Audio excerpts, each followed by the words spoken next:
Vüsal istili kardeş. Yeniden ha? Vüsal istili. Vüsal istili. Hoş geldin. Çok sağ olun. Necəsən kardeş? Yaxşı, ne tavsiye. Var olasan. Qürbətdən gəlmisən. Sağ olun, sağ olun. Hoş gəlmisən vətənə. Çok sağ olun. Hardan gəlmisən kardeş? Novosibirsk'de. Bak ayağına. Buradan bütün dünya Azərbaycanlılara salamlayıram. Əslin hardandır kardeş? Tovuz rayonu. Tovuz rayonu. Buradan Tovuzumuzu salamlayıram. Çok sağ olun. Çoxdan istəyirsən mənə, yoxsa son zamanlarda kardeş? Ha vaxtdan sen birinde düşürsen o vaxtdan da. Allah kömək olsun. Hansı saz düzünü bəyənirsən kardeş? Vüsal istili. Vüsal istili. Sen öz stilin. Tam əminsən də kardeş. Emin olmasa meyve çiçeğimizdim. Neçə yaşlı kardeş? 28. 28 yaş. Bugün oldu ben 28.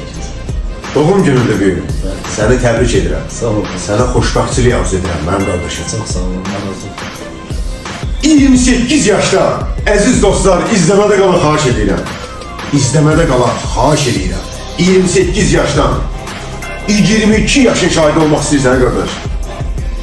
Mümkün istemez. Tam səmiyyətimlə deyirəm. Əziz dostlar, 100 sal istili Tovuza gedir.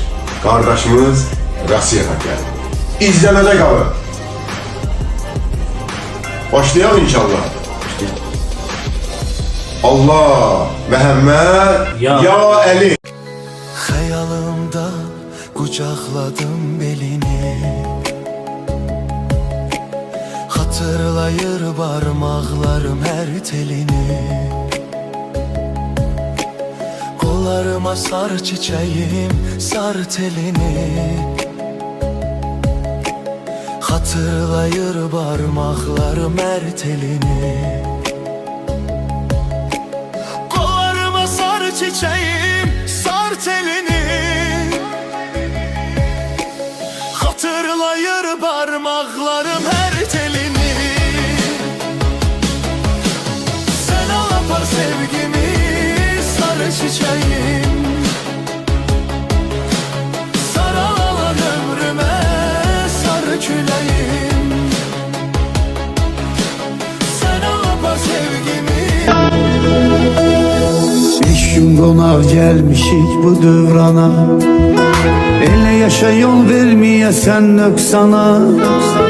Sadəlik yaraşıqdır hər insana, hara getdin dolan gindən sadə.